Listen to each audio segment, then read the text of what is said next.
So the question just shown says, when meeting someone new, I A. Don't judge a book by its cover. B. Believe what you see is what you get. Or C. Immediately become a therapist. And I wonder which one you would relate to the most. You see, what I want us to think about today in our One Another series is the way that we think about others, perhaps the assumptions that we make about them without really knowing them, and the narrative that we write about them in our heads after just a few moments. And over the past 2 weeks, we've been thinking about how we one another and the call on us as a church to one another really well because of Jesus' command to us. He said, "A new command I give you, love one another. As I have loved you, so you must love one another. By this, all people will know that you are my disciples, by how you love one another." And the big challenge to us as a church is twofold. Firstly, how well do we love one another? Can it really be done in an hour in the town hall on a Sunday? Does it call us to deeper relationships and friendships by the words that we use to each other and how we behave and act in those difficult and sometimes very painful circumstances when we hurt or are hurt by others? And secondly, how do the people of Forres know how we are loving one another? How do they discover that we are his disciples and loving one another well if we meet behind closed doors on a Sunday? Huge, challenging questions, and one we as a leadership team are working on and talking through. And maybe you have thoughts on it. Well, as always, we would love to hear from you and what God has laid on your heart too. You know, David, Drew, Fiona and I would just love the opportunity to listen to your thoughts. But let's get back to our question about how we view others, how we think about others, perhaps the assumptions that we make sometimes about each other. You see, our brains naturally try to make shortcuts for understanding people. And these shortcuts can be gauged by, well, things like clothes they wear, or houses they live in, or jobs they do or don't have. But sometimes they are about more serious categories like the colour of skin, or gender, or disability, or nationality, or religious denomination, or relationship status. We even have this narrative about people that we know really well. We can so often make assumptions about the motives of people we love the most. It's not easy, and nor does it come naturally, for us to think the best of people. If there are two ways to read a situation, isn't it easy to think the worst of the person rather than the best? It happens in our friendships, our marriages, families, and the workplace. Our brains are working to form these boxes to put each other in. It might be about their work ethic or the amount of time they have off work in the workplace, or about lifestyle choices with our friends, and perhaps it's the motives and habits of our spouses. And if you think about these last 18 months and think about the assumptions that we have made with those who have or have not been vaccinated, those who have stuck strictly to the COVID rules or those that didn't, those that wear masks and those that don't. And we even unintentionally classify people into wise and dumb, well, depending on if they agree with us or not. We thought about people as good or perhaps selfish and mean, just based on lockdown rules. I mean, back in our house, there is a wood called Blackstod Wood, and it belongs to the Forestry Commission, so it's not ours at all. But as Ron and I would walk around it on our permitted daily walk, we found the forest full of people who didn't normally walk there. And the tendency was to think, have you driven just to come here? Have you driven more than 5 miles? Should you really be here? Are you breaking the rules? And without having to work hard at it at all, we made assumptions about people. We categorised them, we even judged them on their personal choices and decisions. I mean, how bad is that? And I think we all know that the assumptions we make, the narratives that we write in our minds about other people is a problem, and it causes problems. And it gets in the way of our call to love one another. Because although our brain tries to, we can't make shortcuts about people. Each person has a story to tell. There is a backstory that would help us understand why they behave in a certain way. You see, we only know what we know, and we don't know what we don't know about each other. So today I would like to suggest an alternative way, a way that is modelled by Jesus that we could introduce to our brains and our relationships. You see, Jesus didn't make assumptions. He didn't judge people by their gender, by their actions, by their religion. And this was so countercultural because it's exactly what the religious leaders of the time did. And this made Jesus renowned in areas in which he travelled. But it also made him annoying to the point where they wanted to kill him amongst the religious leaders. And he also challenged the thinking of even his closest followers in radical ways. I mean, take Zacchaeus, for example. He was a tax collector in the nation of Israel and he worked for the Romans, the enemy.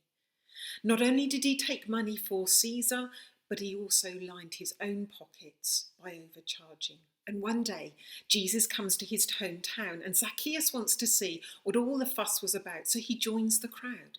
But because he couldn't see, he decides to climb a tree and get a better vantage point. And literally everyone, I mean every single person present, knew the narrative about Zacchaeus. Zacchaeus was a traitor. He had no character.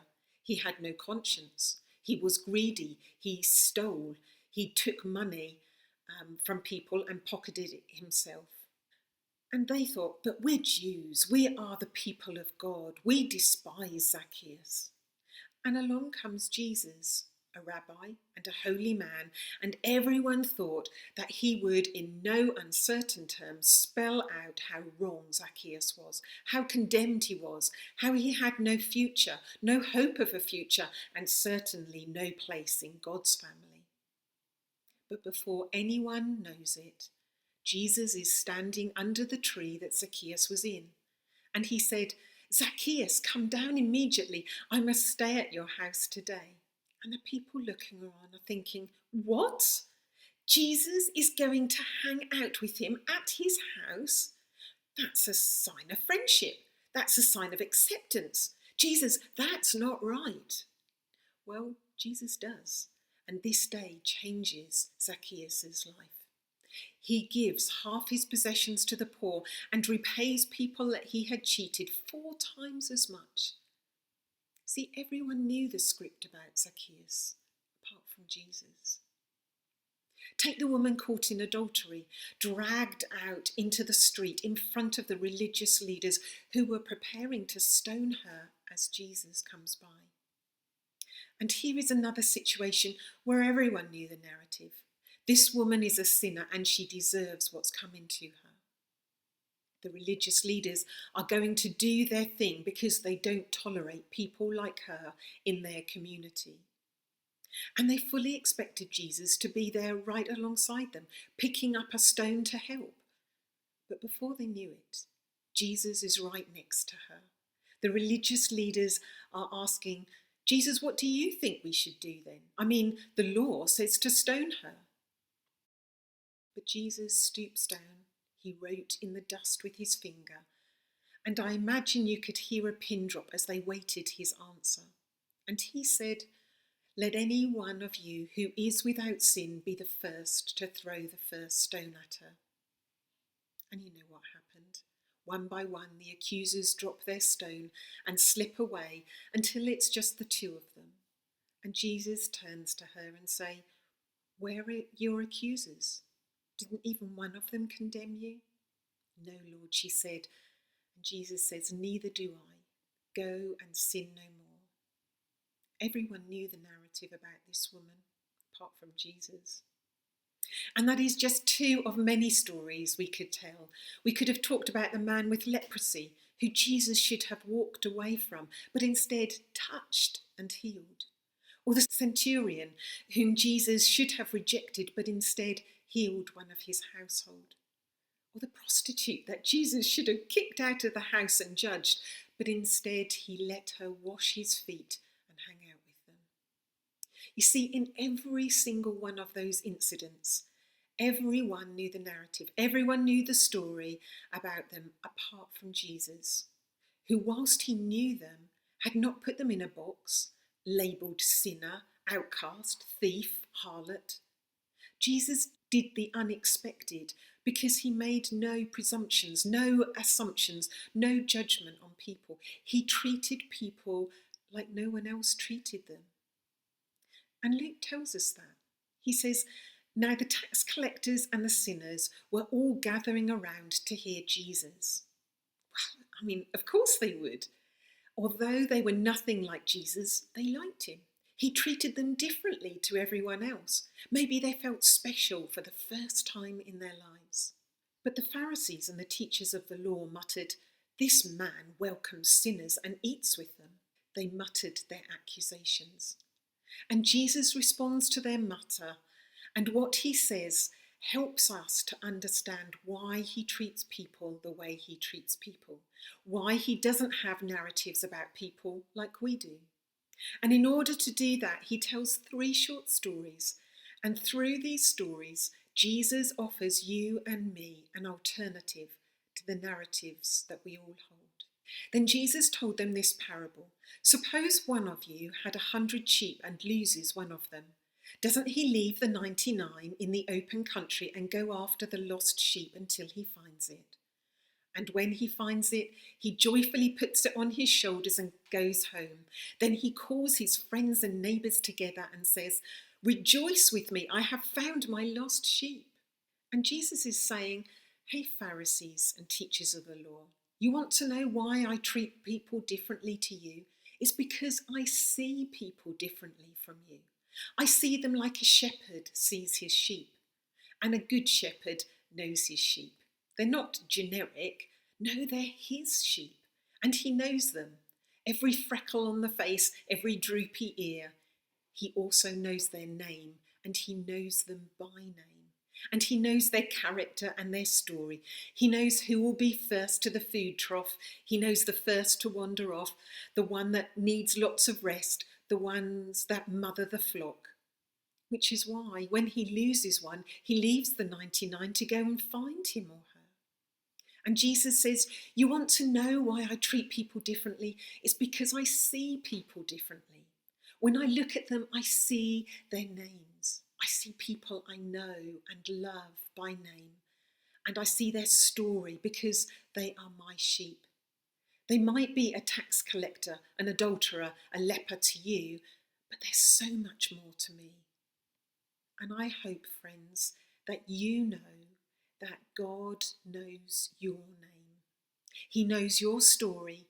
He knows what makes you quirky. He knows what brings you alive. He knows all the ways that you are beautiful. He knows all the ways that you are broken.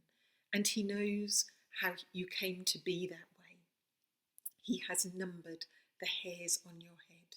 Why? Because he has known you since before you were even born. And the same is true of everybody you know. People are not labels to him, no, they are names. But Jesus goes on to tell a second story. Suppose a woman has 10 silver coins and loses one. Doesn't she light a lamp, sweep the house and search carefully until she finds it? And when she finds it, she calls her friends and neighbours together and says, "Rejoice with me, I have found my lost coin." Again, Jesus is looking at those muttering and is saying, I treat people differently from you because I see people differently from you. I see people like a woman sees her valuable lost coin. And who knows where that coin is? Who knows what the coin looks like? Who knows what grime and dirt the coin is amongst? It could have been amongst the worst place and looked disgusting. But she doesn't care. Why? Because she knows its value. And Jesus is saying, you might understand that about a coin, but it's true of people too. I know their value. I know the value that God places on them as he made them, and that is why when you see a worthless tax collector, I see someone I want to go and have dinner with. When you see a worthless, shameful adulterer, I see someone I want to put my arm around and defend.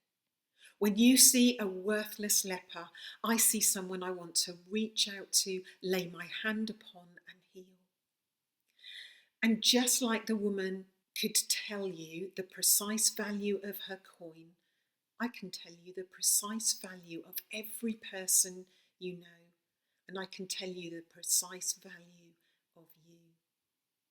And your value, their value, is not measured in pounds and pence, but upon the image of God upon them and the life that Jesus was about to give for them.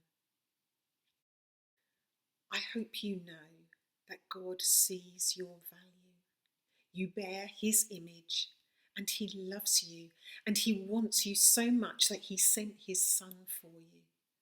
God has placed an extraordinary, unfathomable, high value on you when he paid for you with the blood of his son, Jesus. And the same is true of everyone you know and everyone you will ever meet. But Jesus is not done yet, because he goes on to a third story, and Luke records it this way. There was a man who had 2 sons. The younger said to his father, "Father, give me my share of the estate." So he divided the property between them. And Jesus tells the famous story of the prodigal son. You see, the younger son does the unthinkable and asks for the inheritance, which kind of implied that he wished his dad was dead. And what he decides to do is catastrophic to his relationship with his father and with his standing in the family and culturally in the Jewish community. He was dead and gone at that point. And to make matters worse, he goes away and he squanders his money on wild living. And when the money has gone, he finds himself working on a pig farm, so hungry that he wants to eat the pig slop. And it's from this terrible place that he comes to his senses and thinks, the servants at my dad's live better than this. I've got to go back home and acknowledge the horrible thing that I've done and beg my dad to please take me back as a servant. And so he sets off. And this is where it gets a bit emotional for all of us, I think, because while he was still on his way, his dad is out looking and sees him on the horizon and starts running. But while he was still a way off, his father saw him and was filled with compassion for him. He ran to his son, threw his arms around him and kissed him. And the son starts to beg and plead for his father to take him back. But the father doesn't even let him finish because he's been scanning the horizon this whole time. And he calls for the finest robe in the house to be put on him, a ring for his finger and sandals for his feet. And he throws the biggest party. And everyone is shocked. The older son is furious, and so furious, in fact, that his dad has to go and speak to him. And this is what Jesus says in this parable. The father said, "My son, you are always with me, and everything I have is yours. But we had to celebrate and be glad, because this brother of yours was dead and is alive again. He was lost and is found." And Jesus at this point is going, do you get it? The reason I treat people differently is because I see them differently from you. I see them like a heartbroken father sees his lost boy on the horizon. And when he arrives, everyone else is waiting with judgment, but I've been waiting with love and compassion this whole time, just on the chance that he would come home. And that's how I see people. You see a boy who made bad choices. You see a boy who disrespected his father and family, who squandered his wealth in ways you don't approve of. But Jesus said, I see new beginning. And whilst you think Zacchaeus will be a scoundrel for the rest of his life, whilst you see the woman as an adulterer for the rest of her life, whilst you see the leper as an outcast for the rest of his life, Jesus says, I see a new story waiting to happen. I see someone who is a candidate for an amazing, mind-blowing grace of God. I see new beginnings. And friends, I hope you know that God will never run out of new beginnings for you. His love reaches to the heavens, his faithfulness stretches to the skies, and there is nowhere you can run from his love and grace. You can't outrun it, you can't outspend it. He will always be searching the horizon with his grace, waiting for the moment you decide to come home. Always. And that is exactly how he waits for every person that you know or will ever meet. They aren't lost causes to him, they are new beginnings waiting to happen. There is someone for whom the grace of God is not yet done, and it is probably only just started. And that's how Jesus responds to their mutters. You want to know why I treat people differently from you? Well, it's because I see them differently. Because Jesus sees their names, their value, and their new beginnings. And Jesus' invitation to us today is, come and see what I see. See as Jesus sees. It was, in fact, Anne's prayer on Wednesday night at Life Group. Because when we see people the way Jesus sees people, we'll treat them the way Jesus treats them. And that is a decision that we can make right here, right now. We can decide to trade our preconceived ideas about people for names, values, and new beginnings, and start seeing people the way Jesus sees them. And this is what I would love to invite you to join me in this week, this month, for the rest of the year and beyond. Think of one person or one category of people, perhaps someone you've put into a box, someone you've labelled, someone you have left to live a life without hope, and start trading it for names, values, and new beginnings. And here's how you can practically start to do it right now. If you want to start seeing names, then get to know someone's story. The moment you start to listen and hear their story is the moment it stops being simple. It's the moment we stop being clumsy and callous with whatever it is they're going through. It doesn't mean that we necessarily agree with them, but we might be given the empathy to their situation that it deserves. And when we take the time to get to know someone, we leave the label. We take them out of the box that we had put them in, and we start seeing them differently. And if we want to give people value, then we need to draw a line in the sand and pre-decide how valuable a person really is. And it has to be a value that is not determined by whether they agree with us, whether they look like us, or are of the same social and economic class as us. It needs to be independent of whether we like them or even understand them. And it needs to be a value that is intimidatingly high. You know, as Christians, we believe that standard is the image of God on a person. But you have to decide what your standard is. And if your value of human life doesn't make you nervous to mistreat them, then it is not high enough. But when it is, it changes everything. Let's be family, friends, neighbours and co-workers who know how much someone is worth and who refuses to give ourselves or others permission to treat them otherwise. And lastly, we want to start by seeing new beginnings in people. Then we need to offer someone a second chance or even a third. Like when someone closes the book on someone, we need to turn the page for another chapter. We need to throw them a lifeline when everyone else has cut them off, because we believe in a God of second chances, a God of new beginnings. Let's be family, friends, neighbours and co-workers who give people a second chance, or third, or fourth. So how do you see people? About whom have you been muttering? And would you join me in doing these three things? Get to know someone's story, pre-decide on someone's value, offer someone a second chance. And will you do that? I hope you do. I hope I do.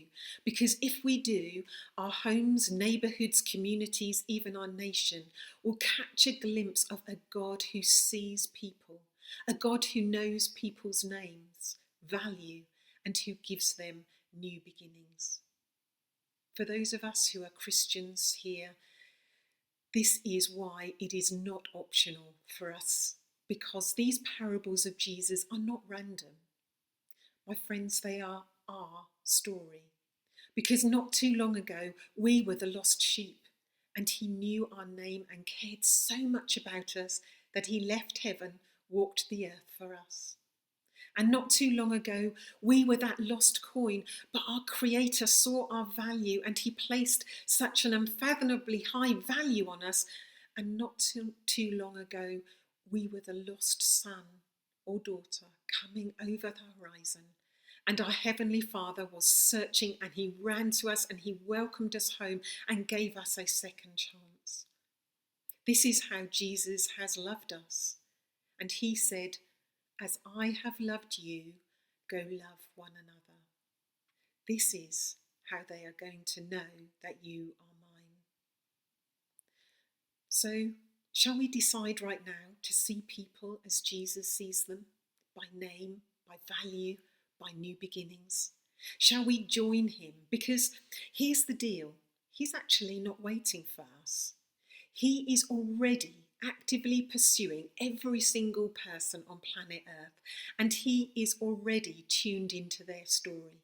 He has already decided their value, and he has already opened wide the door for second, third, fourth, and infinity chances.